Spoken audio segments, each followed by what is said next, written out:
So the sensation of a body.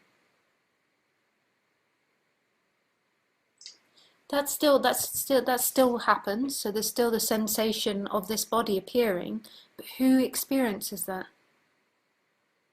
So this body it's experienced through this body. So there's a sensation of this body. If somebody hits it, it hurts. It cries. It's sad. It's happy. But who's experiencing that? This energy is bound. It's like the aliveness is bound inside the body, but it's actually not there. Aliveness is everywhere. That sense of aliveness of when you were 1, 2, 3, that aliveness that doesn't feel like it's got older.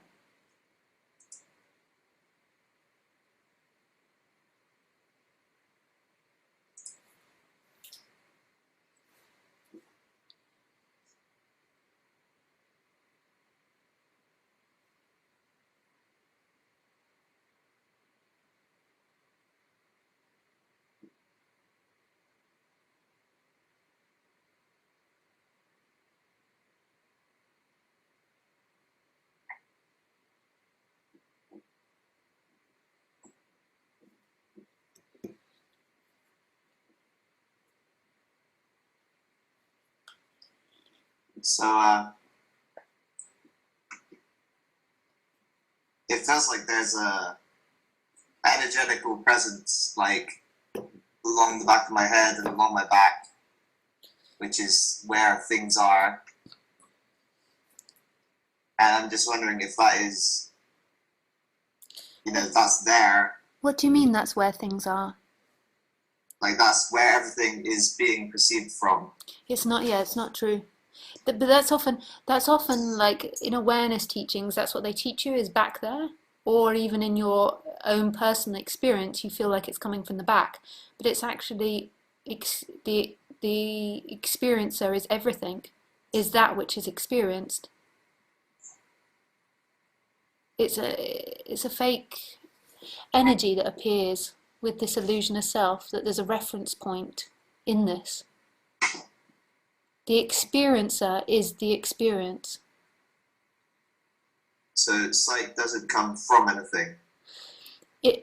Sight is designed to be, the functioning of it is to see through those eyes, to look from the Tom perspective. But actually, the way it actually is the seen and the seer are the same thing. But this isn't something I can explain in words, it's the actual way it is, because where is the eyes that are looking in the experience?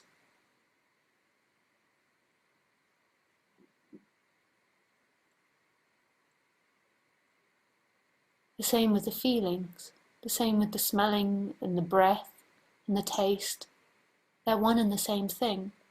In time, in the appearance of time, we can say Tom looked, Tom ate, but this is where the human stays.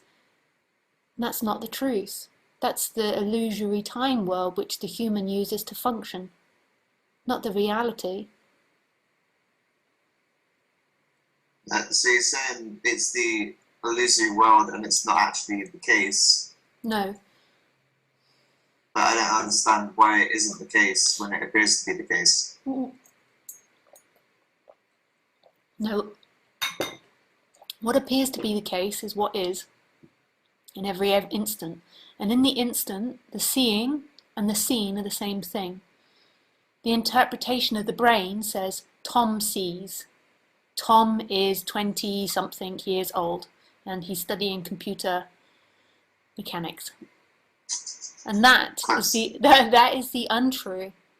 But that is where the human lives, in that world. That isn't the truth of the situation, that's the functioning that the brain produces in order for us to have a community and to speak as humans. But the actual reality of the situation in every instant is the seeing and the seen are the same thing, the hearing and the heard are the same thing, and there's no reference point to it. There's nothing which looks at the world, there is simply the world. And the world is happening and not. That's the actual experience. And this is where the freedom is. This is where nothing can possibly die. Where everything is it, where wholeness is. But then the human has this functioning world that can say Tom is 20, they're old. But that's not the reality. That Tom is not the experiencer. But the human are totally hypnotized by Tom being the experiencer. So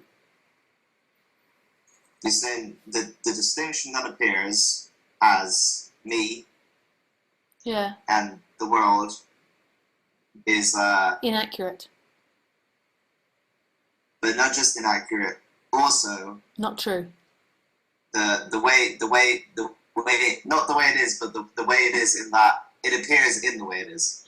It appears in the way it is that we could say there is a Tom looking at the computer, but that's not the actuality. The truth is there is nothing looking at the computer. There is simply everything appearing, and that is wholeness. This is where we say non-duality. This is reality of not two. There is nothing looking at reality. There is only reality.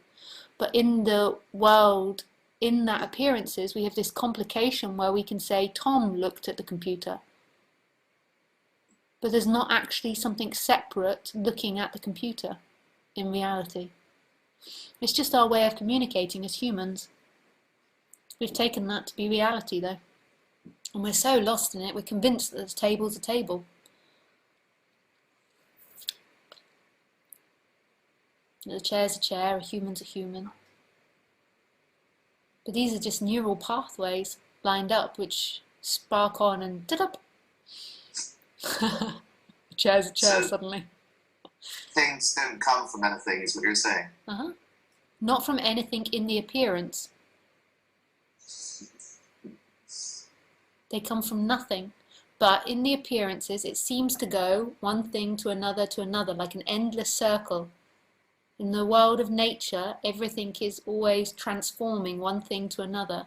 But in the actuality, it's all coming from no place.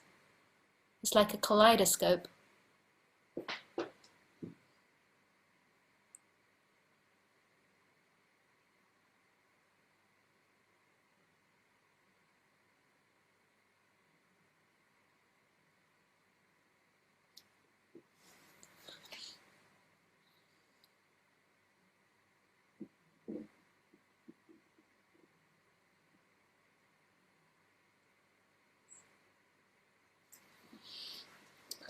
So thoughts don't come from anything. No, but they seem to follow, and the actions don't come from anything, but they will always follow the rules of the appearances, which they seem to come from the past, but they come from nothing. That's the experience. They come from boundlessness, timelessness. So space is just a rule of the appearances, which is just in action now. Yeah. So like, in my perspective, thoughts come and from somewhere into the mind. Where? Where's that somewhere?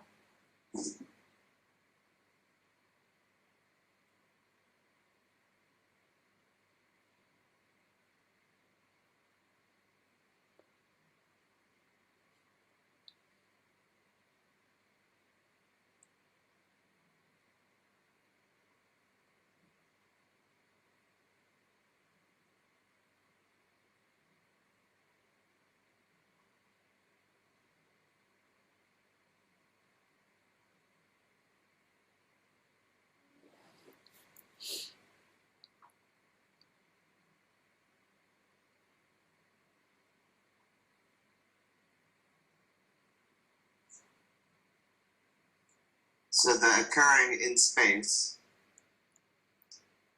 Like, for example, there's sensations in my body right now, which is like along my chest, along my back.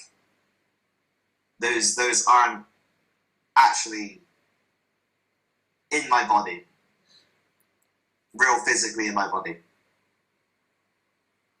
So what is it that they're appearing for? Who are they appearing to?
So there's nothing moving the body.